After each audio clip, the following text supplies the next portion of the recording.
Hari ini kita sudah serba IT, serba elektronik, serba aplikasi sehingga memudahkan masyarakat untuk mendapatkan pelayanan. Termasuk di layanan catatan sipil, perizinan, kemudian terpusatnya wilayah pelayanan menjadi satu kompleks di Takawa. Itu salah satu bagian reformasi birokrasi yang kita lakukan sejak 10 tahun terakhir, sejak saya menjadi wakil bupati, kemudian hari ini menjadi bupati, meneruskan apa yang sudah kita lakukan sejak tahun 2012 yang lalu. Meningkatkan investasi pengelolaan potensi daerah, utamanya potensi aspal Buton itu sendiri, Pak. Ya. Hal apa saja yang telah Bapak lakukan?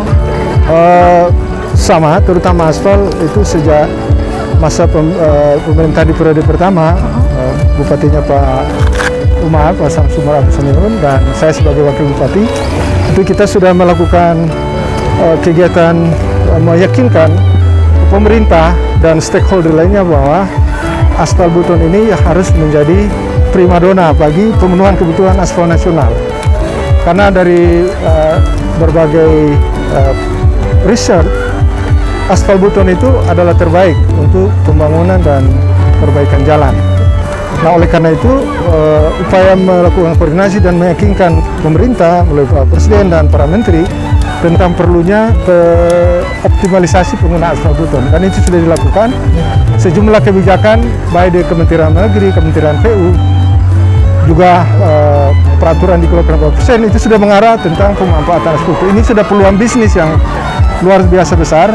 Hanya tinggal kita butuh komitmen para pemegang IUP, ya, IUP usaha pertambangan untuk melakukan usaha-usaha produksi, terutama di pengolahan di pemurnian aspal itu sendiri, sehingga kualitasnya itu betul-betul sesuai dengan apa yang telah disampaikan oleh para peneliti.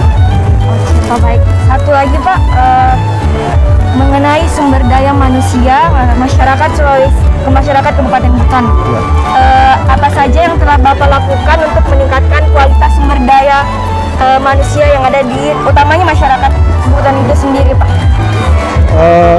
Dari aspek peningkatan kualitas sumber daya manusia, kita lakukan terutama sekali di bidang pendidikan, yaitu memenuhi kualitas standar pemenuhan infrastruktur di bidang pendidikan, terutama di taman kanak-kanak, kemudian di SD, SMP, untuk sesuai dengan standar minimal tersedianya infrastruktur pendidikan di sana. Dan ini kita sudah lakukan secara bertahap menjadi sekolah-sekolah yang lengkap secara infrastruktur. Kalau yang belum, lalu kita tambahkan, sehingga lambat laun kita berharap di tahun yang akan datang sudah setidak-tidaknya bisa mencapai 80-90% sekolah-sekolah itu sudah lengkap infrastruktur pendidikan. Kemudian di luar itu kita juga mengeluarkan kebijakan Buton Cerdas. Oh, Buton Cerdas. Ya, yaitu dengan memberi beasiswa kepada mahasiswa lokal yang kuliah di luar, termasuk terutama yang untuk kualifikasi kedokteran.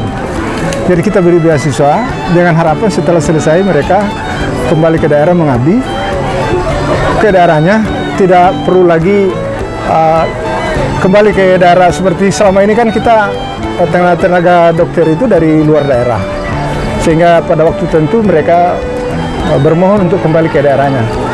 Nah, kita beri beasiswa pada anak-anak lokal ini dengan harapan tidak lagi kemana-mana, dia kembali ke daerahnya sendiri, mengambil. Dan program beasiswa lainnya juga kepada masyarakat yang kurang mampu, termasuk pengembangan SDM di bidang kepariwisataan, karena kita menjadi salah satu daerah yang mensupport Wakatobi. Nah, beberapa anak-anak kita kuliahkan dengan beasiswa penuh ke Politeknik Pariwisata Batam, dan hari ini mereka sudah hampir tuntas. Yang tadinya anak-anak ini tidak mendapatkan akses pendidikan lanjutan, setelah kita beri ini mereka punya harapan dan mereka udah bisa praktik ada di Dubai, ada di Hong Kong, ada di Jakarta, juga di wilayah-wilayah yang rata-rata di hotel bintang 5. Nah, ini bagian daripada upaya pemerintah daerah untuk membangun kualitas SDM. Wow, terakhir Ya. nih Pak, harapan Bapak ke depannya untuk Kabupaten Buton. Ya, tentu saya berharap apa yang sudah dicapai hari ini, tentu dukungan masyarakat untuk memelihara dan meningkatkan kapasitas capaian hari ini untuk kepentingan akan datang. Jadi tidak boleh lengah, harus terus menjadikan apa yang kita capai hari ini menjadi dasar untuk kemajuan tahap berikutnya. Itu harapan saya dan masyarakat bisa ikut berpartisipasi di sana. Ya, itulah wawancara saya bersama Bupati Kabupaten Buton, Dr. Randosla Bakri MSI. Sekian dan terima kasih.